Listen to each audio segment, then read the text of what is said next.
Good afternoon guys. Dito po kami sa farm nila ama kasi vacation ni Hanjong. Ito nagdala kami ng isda, may counting buko juice, may naluan, may spaghetti, ato, may guyabano at saka mayroong pinya. Ito yung kanin natin.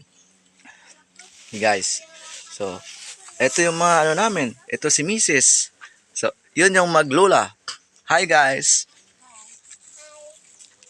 What are you doing there? Bukas-bukas here, danyo. Drink. Yun si ama. Nagwa ng The soup of niyog. nagwa siya ng ano, nagwa siya ng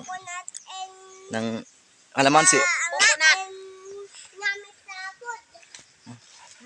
Guys, 'di ba? Ang ganda ng ano pag dito sa probinsya. Yan. Payapa ang lugar. Panyugan. Mataman si ina.